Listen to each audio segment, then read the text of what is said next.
You're listening to Remotely One, a podcast that educates, entertains, and inspires you to take your life back from the office commute. I'm Rick, a former beer rep who left the warehouse to become a voice actor and digital creator. And I'm Kaleem, a remote work advocate and consultant. We're going to speak with some of the top professionals who have managed to avoid the commute as they share stories from the most inspiring to the most comical, all while working remotely. Man, this sounds awesome. Let's clock in. Where are you currently at? Are you, Los Angeles. You're in Los Angeles, okay.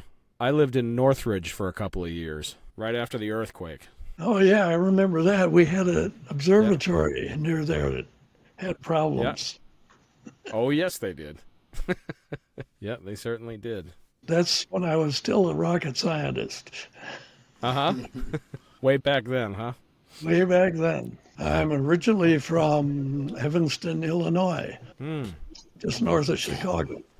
Yes! I'm a diehard Bears fan. Do you say you're originally from Chicago or no? You actually say the town? Well, usually I say I'm from Chicago because if I tell them from Evanston, they say, Wyoming, is that where it's from?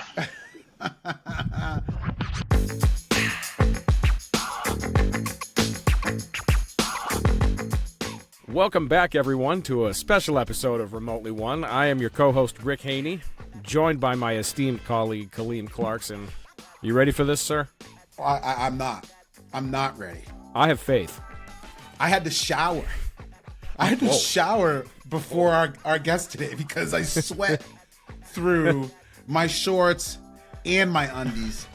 Oh, boy. Sweat through everything. I sweat through everything, so I had boy. to shower before today's guest. I am so effing nervous. Holy shit.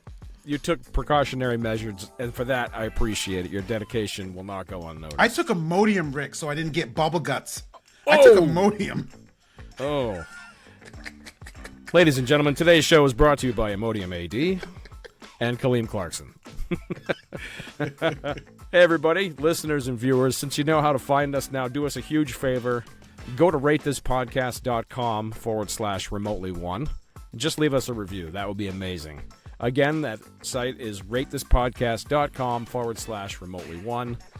We would be ever so grateful if you could leave us a review.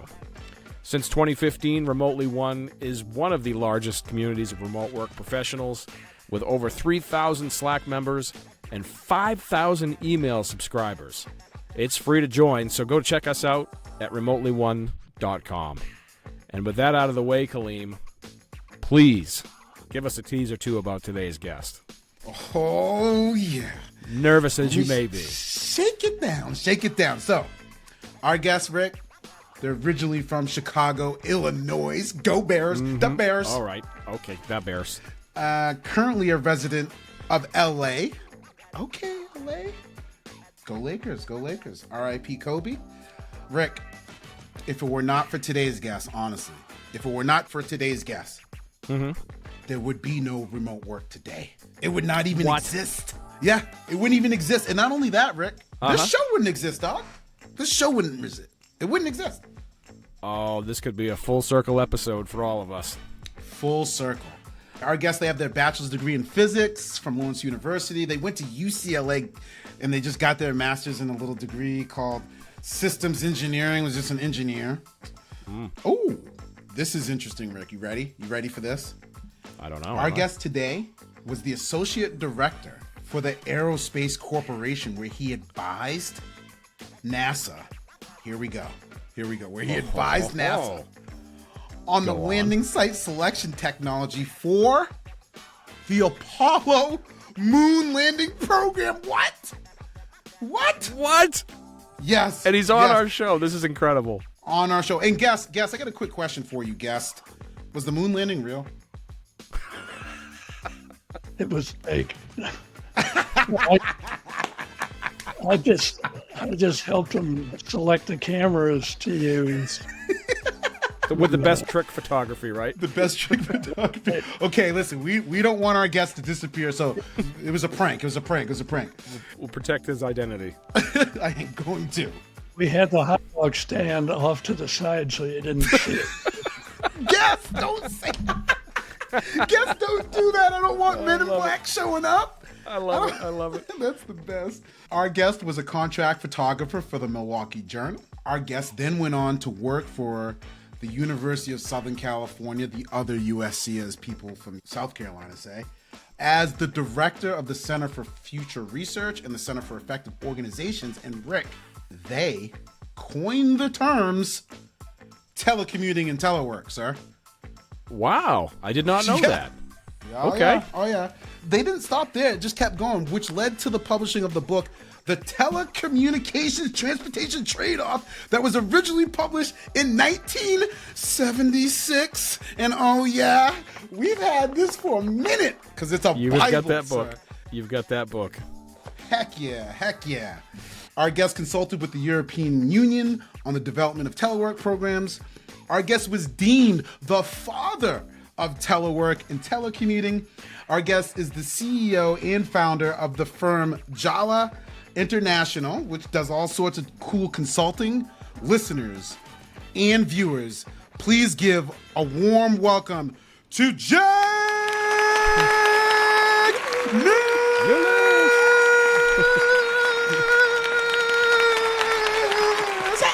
I can't help it. I can't help it. Settle down, studio audience. Quiet down. This is a professional atmosphere, people. Settle down in front. Oh, they're so loud. Get it together. They're so unreasonable sometimes. Jack Nilles, thank you so much for joining us. It's a pleasure, I'm pretty sure. So far? I'm getting emotional. Kaleem, get your tissues. I don't think I've ever cried on a show, Rick. I don't think I've ever cried on a show, guy. We are so excited to speak with you. I have so many questions, Jack, as does Kaleem, as you can see. I don't even know where to start, but I'll start somewhere. You've done so much research. You've such an amazing history. Getting out right off the bat, what were some of the circumstances that led to the research of working from a distance? Like, what was happening in those days, and why are we still learning them today? 50 years later. Well, this actually all started when I was still a rocket scientist and designing space reconnaissance systems. Wow. To keep track of the Soviet Union. And someone had to. Yeah, someone had to. Ivan Drago was on that ish back then. Yes. I was getting kind of bored by this, same old thing all the time. So I started to look around, find out some ways that we could use all our nifty technology for work in the, on the ground, away from water space. And I was talking to a urban planner one day, and he said to me, if you guys can put man on the moon, and I said, yeah, I had something to do with that. He says, why can't you do something about traffic?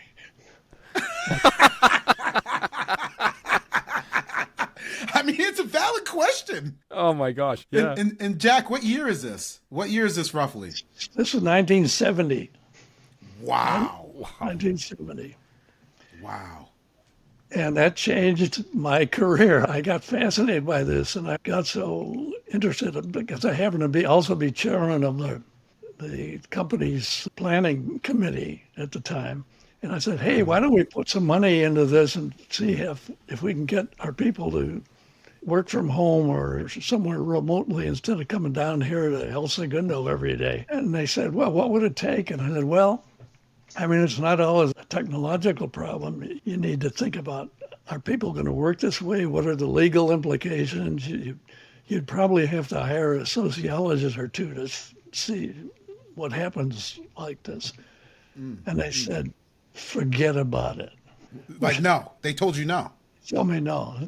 We're metal benders. We deal with stuff that goes up in the air. We don't want this fool around with this touchy-feely stuff. So I got a little upset by this, and I was moaning about it to a friend of mine at the University of Southern California. And he said, well, maybe we have some people here to do it. I said, yeah, certainly you've got the kind of talents I need and that my company won't hire, so maybe we could work out something. And it turns out, she says, well, why don't you move from there and move to here? and did research. So I had a meeting with the executive vice president of the university, and I said, here's the kinds of projects I want to work on. They require inputs of lots of different kinds of disciplines, Yeah. which the company doesn't have. The university does have. Universities, on the other hand, have a reputation for not being able to manage anything. And I'm really good at managing multiple corporations. So Yeah. why don't I work for here and try and set this stuff up? So I became USC's first and possibly only director of interdisciplinary programs. And one advantage of that was that nobody knew what that meant. So I could go around anywhere in the university and talk up people and get them to work on my research programs. One of which was with a grant we got from the National Science Foundation in 1973 entitled Development of Policy on the Transportation Telecommunications Trade-off. Wow. Which the idea is substituting telecommunications for transportation. Ah. We got the grant, but if I told people what we're working on, say, oh, well, yeah, we're working on the telecommunications transportation trade-off, and I'd get this blank stare and say, oh, yeah, well, that's interesting, but Yeah. I had to think of a more approachable word for that. So we're trying to get people off the roads commuting, so why don't we call it telecommuting? Oh. That's where it came from. And that's where it came from. Holy shit. Let's just take a moment for a second. Let's take a moment to thank you, sir. Thank you. Yes. You came up with the term telecommuting. My Telecommunications, God. computers, to reduce the commute to zero. And let's try it. Wow. And so USC has great connections with the business community in Los Angeles. Yeah. So we're thinking about, what's the best way to do this? Well, you want to set up an experiment with a company that has information workers who are spending their time doing this kind of work and see if you can get them to work either at home or close to home. Turns out working at home was just not economically feasible at the time. No. You'd basically have a phone line which is getting 30 characters per second, and you don't get a lot of work done like that. So we had them set up what we called satellite offices, which is a company facility that's located near where employees live, which turned out to be mostly in the San Fernando Valley, that they could walk to work or ride a bicycle to work, or if anything, not drive to work. We're trying to get rid of the car. We're trying to get rid of traffic congestion, air pollution, environmental damage, and so forth. And so we set up a program with an insurance company which had to do this. And it ran for 6 months, I guess, something like that. And the insurance company couldn't care less about telecommuting. Right. What they were worried about was their turnover rate. They had to hire basically a third of their staff every year because people get it and they get tired of the commute and they get find a job that's closer. So we cut down their turnover rate from a third of their staff to zero during this time. Whoa. So let me get this straight. So the purpose of the whole project was to reduce traffic. Like that was the goal of trying to figure this out, is get cars off the road. So then you work with this insurance company, and then just out of nowhere, like you weren't intending to kind of do this as a employer engagement or employee retention. That wasn't your original intention, but you're saying after a few months, you noticed that because people were probably not driving into the city and they were working out in their closer neighborhoods, did people just enjoy that much better? Is that what you were finding? The company couldn't have cared less about this university nifty experiment called telecommuting. Right. Although we did have an instructional TV system being built up at the same time that I was involved in too. But they're interested in the bottom line, which is making money. Of course. Yeah. And the way you make money is not keep having to hire new employees all the time and training them and getting them up to speed. Yes. So, hey, look, we'll just cut down that particular cost of yours. And if this works out, we'll have them in facilities with a lower rent so that you're Ah, saving money on the facilities as well. And as it turned out, productivity went up about 15%. interesting. So it was a great Okay. success. End of the project, we figured they'd save $4 to $5 million a year in reduced costs and improved productivity, and the costs for recruiting and space. And they said it was a great experiment. We're not going to do it.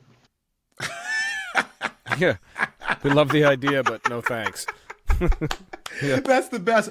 Oh, thank you so much. We haven't had any employees quit. Attrition is down to 0. Yeah. And you saved on commercial real estate. Thank you so much, but we're not going to do it. I'm not interested. I said, why not? He said, Yeah. well, we're a non-union company, you understand. We don't like unions. We don't want anybody in the union. And we're afraid that if our employers are scattered around the countryside, in the valley or ultimately working from home or something like that, the union can come in and organize these places one by one. They can pick them off. And before we know it, we'll be unionized. So we're not going to do it. Okay. Interesting. That is so interesting. You are credited with coining the term telework or telecommuting. Yeah. And it seems that those terminologies have kind of been phased out by the term remote work. Yeah. How do you feel about that, and why do you think that change happened? Tell the truth, Jack. How do you feel about it, Jack? Tell the truth. Two ways. Let's talk about terminology for a while. Oh, I love it. Telecommuting, because that's what the commuters like. They want to stop the damn commute. They don't like inhaling carbon monoxide from the car in front of them for half an hour each way. Employers couldn't care less about the commute. They don't figure they're paying for it. Employers like teleworking. Oh, they're going to do useful work. Their productivity is going Okay. to go up. Fine. Okay, so that's basically why we were using it. We're telework to convince employers to do this telecommuting because the employees like it. But first you have to convince the CEO that this is a good thing to do, that it's good for the bottom line. Never mind if your employees are happy or not. I don't care if they're happy as long as they're working well. Yeah. Okay. The other stuff comes along. People have fiddled around with these words forever, but now because the technology has advanced way beyond what was available, in 1973, work from home has become the okay word now. But basically, it's the same thing. You're using technology to substitute for moving your body. You're sending the work to the worker instead of sending the worker to work. Simple, whatever you call it. Well, Jack, I want you to know personally, my partner and I, when we started our company in 2013, you were the primary source of information that we used. And we always, still to this day, in every one of my presentations, I have a slide in there that gives you homage and pays homage to the stuff that you did, because I always feel like a lot of times everyone wants to look at the flashy new thing today. And I just want to say, I always talk about how great the term telework and the stuff that you did. So I just want to let you know that it's always been kind of a basis for us, telework. So thank you. Thank you for all the stuff you've done. Well, the other end of this was, a few months after my confrontation with the manager of the insurance company, I was in a conference with the head of strategy for the AFL-CIO. Okay, the labor unions, and I was telling them what our stuff was about. And the workers feel better about this and so forth and so on. And he said, telecommuting is a terrible thing. And I said, why is that? He says, well, if the employees are scattered all over the countryside, how the hell will we ever get to organize them? The exact opposite of what the insurance company was saying. The insurance company said it's going to be too easy to organize. The AFL-CIO, the unions, are saying it's going to be too hard to do it. So they both turned them down. Okay. That began another, couple decades of trying to talk people into this. And in the late 70s, early 80s, I was getting Fortune 100 companies involved in this. One of the requirements for them was, we'll do this, but we're not going to, you can't tell anybody about what we're doing. Because it's happening, if productivity is going up and our facility costs are going down and turnover rate goes down, why should we tell our competitors? Right. Absolutely. They didn't want that information to get out that it was helping so much. Basically, I was getting people to indulge in covert activities like what I'd been doing for the Air Force for the last 18 years before this. Sure. Now, I'm going to quote you with one of the questions from your own book that was asked, and that question is it easier to move people to their workplaces or to move their workplaces to the people? Well, it's easier from the standpoint of we've always been doing it this way, the workers to the workplace. Yeah. But once you get the message across how you do this successfully, how you change your attitudes toward work, and what's the purpose of all this, and what's everybody's responsibility in getting it done, change your management techniques, all of a sudden getting people to work remotely is nothing to it. Yeah. But don't tell anybody. But Keep don't it tell quiet. anybody. Yeah. I'm going to do the same thing Rick did. I'm going to pull a quote from your book, and it's the quote that I share on most of my slides. I just find this so fascinating. Here's the quote, and I quote, "Technology was not the limiting factor in the acceptance of telecommuting. Yeah. Organizational and management and cultural changes were far more important in the rate of acceptance of telecommuting." Yeah. Wow. So to me today, Jack, we have all this technology, way more technology than you had in the 70s. But we're still seeing all these major companies resisting the adopting of telework. So I'm just curious, you talked about it a little bit, but what were some of the evidence or the types of themes that you heard back then that really led you to the conclusion that the technology was not the limiting factor? Like all this stuff, everybody would think, oh, we can't do it because of the thing. But no, you were saying it has nothing to do with the tech. It's about the organizational and management and cultural stuff. And it's like, wow, we're seeing that today, 50 years later. Look, the problem is you're trying to tell somebody who's in charge of making something happen, right? Mm-hmm. That we're going to do this differently than we did before. Yeah. And I know how to make these things happen. Being brought up as an employee who does whatever it is, now I'm an expert. And you're asking me to change how we do this? Whoa, that's scary. That's scary. Yeah. So I have to think up some excuse. Well, we're going to need broadband technology that you can possibly afford to give us. We can't possibly do this for maybe 20 or 30 years from now after I've retired. You can try it, but not on my watch. Okay. Right. Huh. And this is the case particularly with middle managers. Even when you got the CEO say, hey, this is pretty good, the middle managers were found this threatening to them. Because you have to learn how to manage people differently. Mm-hmm. And that's the key to making it happen. You have to learn so that you can trust people to get the work done when you're not watching them every day. Mm-hmm.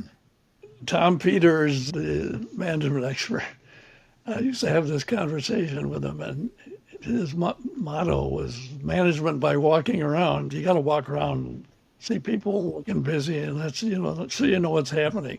And I said, look at Frank over here in the corner. He's on the phone all the time. He must be talking to clients and selling, stuff. And he's wonderful. I'm going to promote him. I said, you know what Frank is doing? He's talking to his bookie. Wow. What is really coming from. Yeah, I need the Patriots getting 5. Yeah.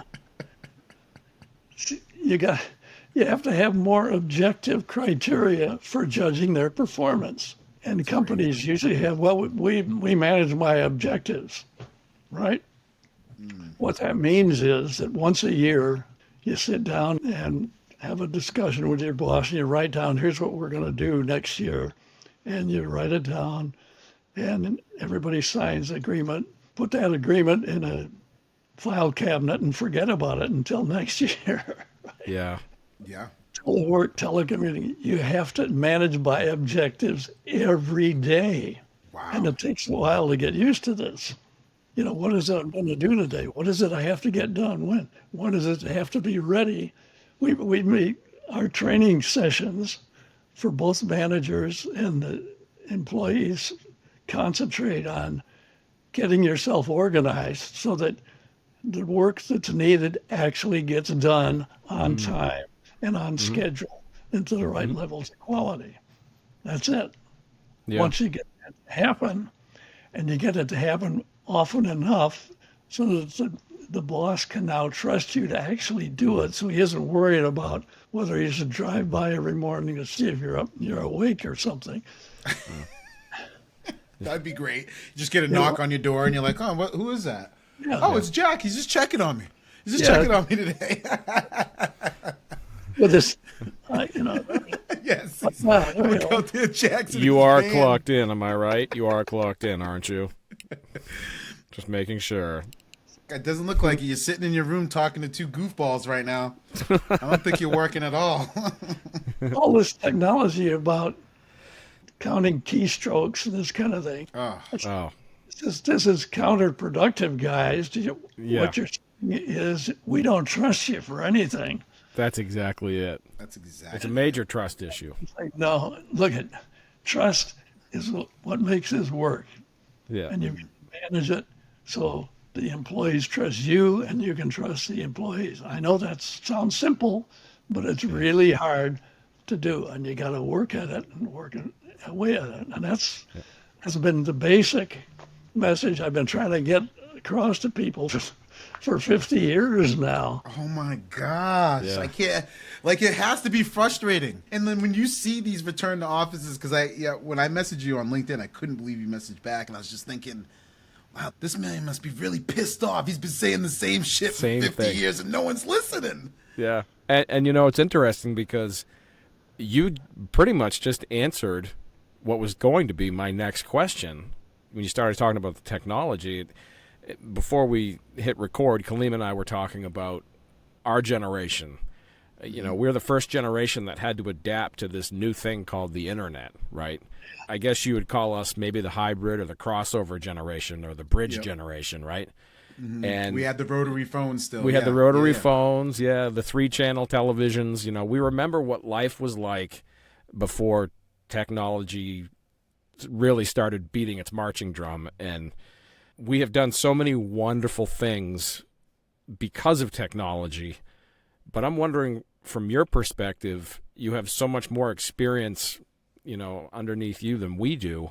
What are some of the things that we've gotten right along the way with, the advancement of technology? And what are some of the things that we haven't learned yet that we still need to grasp?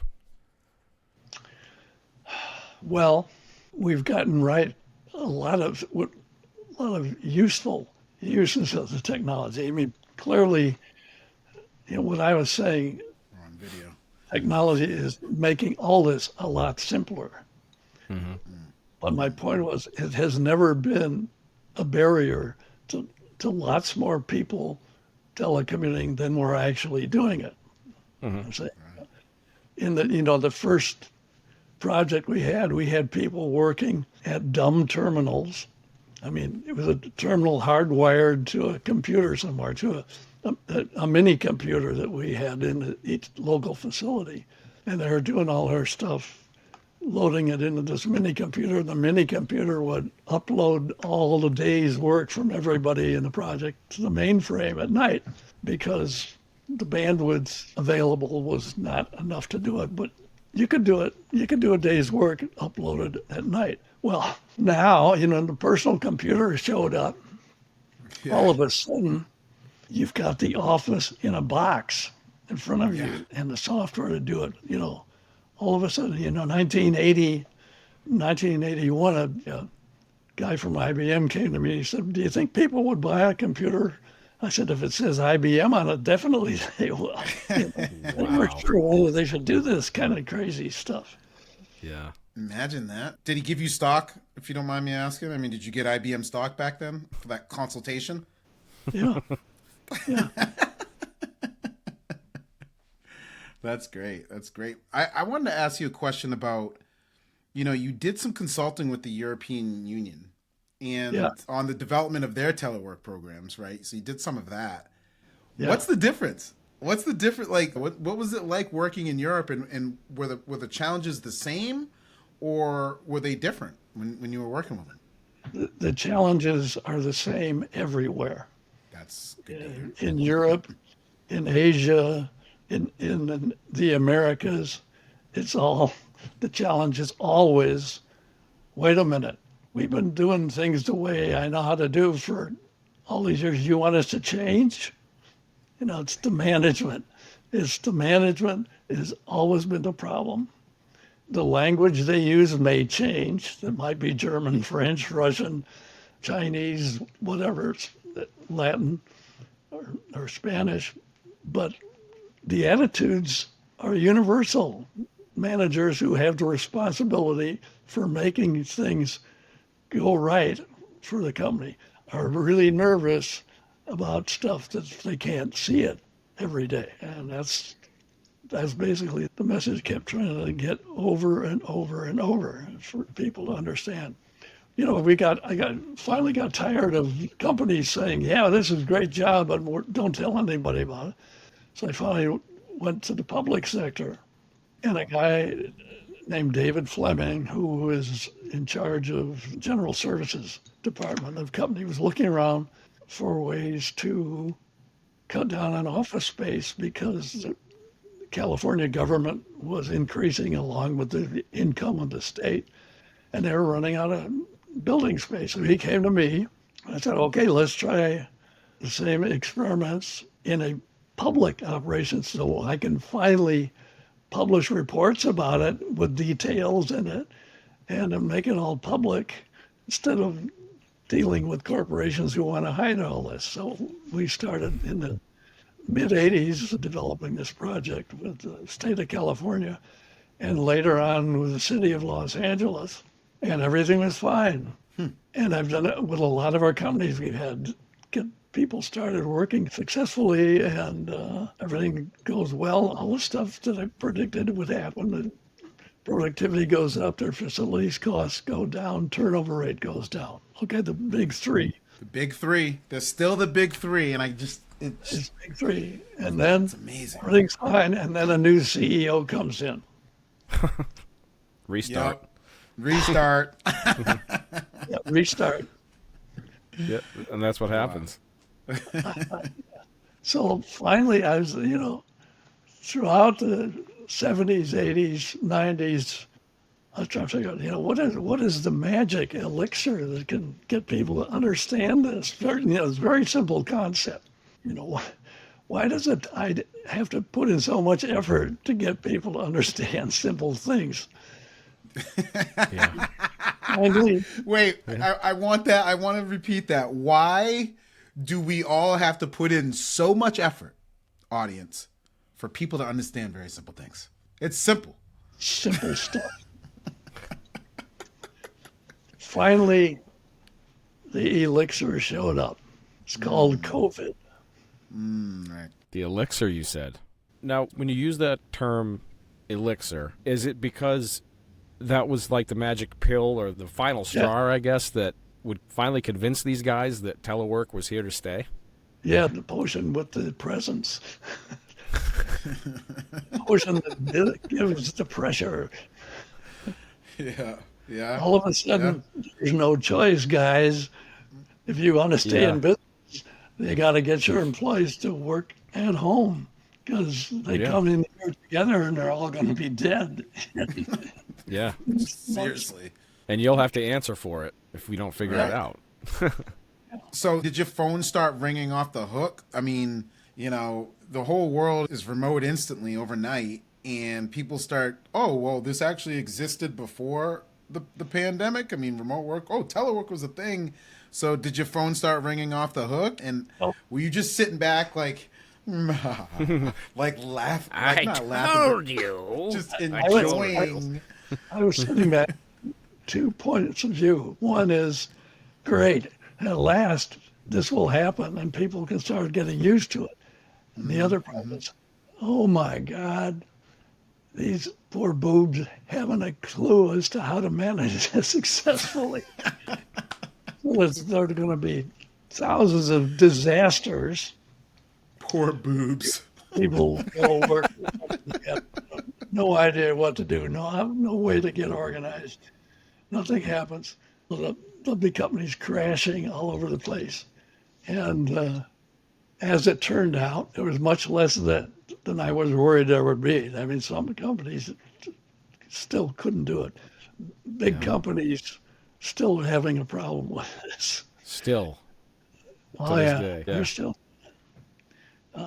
Meanwhile, I had basically sent around the year 2000, the key thing that happened was I had a report of what I was doing published on the front page of the Financial Times on January 1st, 2000. And I said, wow. Yeah. Now I can retire. And I thought, well, okay, I'll worry more about bigger topics like climate change, which is basically the fundamental part of what I was doing anyway for all these years. Cutting down on air pollution, cutting down on fossil fuel use, reducing global warming as sort of a side effect of telecommuting. And I got involved much more in sort of the broader aspects of global warming, and it was turning out it was in fact worse than I thought it was, and still is. But people did not start ringing my phone after the COVID thing because nobody remembered what I'd been talking about all this stuff. That's so unfortunate. That's awful. And I find it hard to believe, to be truthful. But attention spans are what they are. I mean, in a lot of ways, we never learn. We're so distracted by so many different things these days that it's hard to remember what we had for breakfast. I mean, what kind of reporter, though? I'm just going to go on a quick little rant, Jack. What kind of effing reporter, right? They're going to talk about remote work. You're not going to just Google, like, when the shit started. Like, there's no doubt I'm Googling that first. Like, oh, I'm going to do this article on remote work. Let me Google this shit when it started. And your name's going to pop up. I mean, you should have been on every single news channel every single day for all of 2020, in my opinion. That's all I'm saying. I'm going to give you your props. CNN, get on this. Well, I was on CNN quite a bit. But in the 90s, not... Oh, in the 90s? What was that like? Well, I mean, I used to be sort of the expert on anything technological, and CNN would give me a call, and I'd go down to Hollywood and do a number on CNN explaining Blade Runner. Blade Runner, that's great. Wow. So we're talking about the last 50 years. What are your thoughts on the next 50 years? Where are we going? What do you think's going to happen with telework? Telework's here to stay. Look at the problems. One of the things I worried about in even the early times, well, look at it's great. We're getting people to work at home, but cities have grown up to the point where central cities are basically office buildings. Right. Because all the, shopping and stuff has sort of come out into the local concentrations of things, but the big business stuff goes on downtown. So what happens when people start working at home and not spending all the time downtown buying lunch or doing other stuff with their office? I was hoping, well, over these years, as companies start doing this gradually, the downtown areas will adapt. They'll change to where they have combined residence and office buildings. The restaurants will change, being fewer of them downtown, but more of them in the suburbs and this kind of stuff. But when it happens all at once, as it did to us, then it's a major shock. Instead of smoothly going into it over the last couple decades, it's bang. Now everybody's gone from downtown. New York's disappeared. Chicago's disappeared.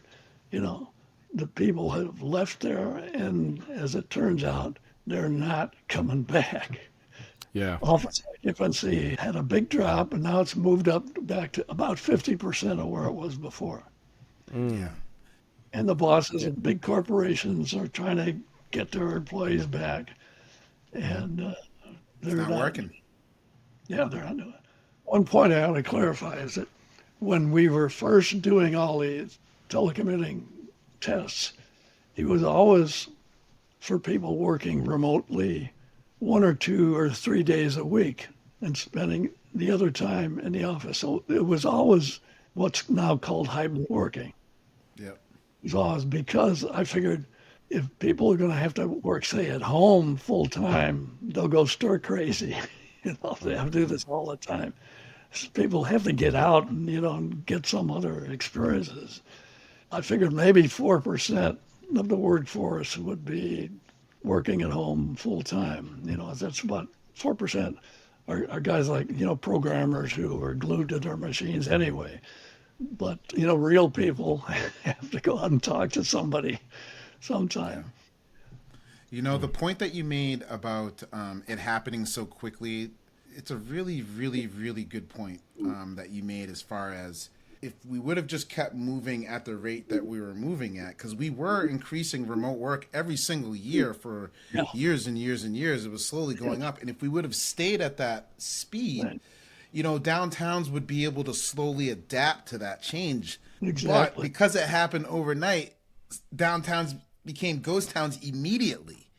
And now we're seeing this challenge. I was reading an article recently of, the commercial real estate, especially commercial real estate that's attached to offices.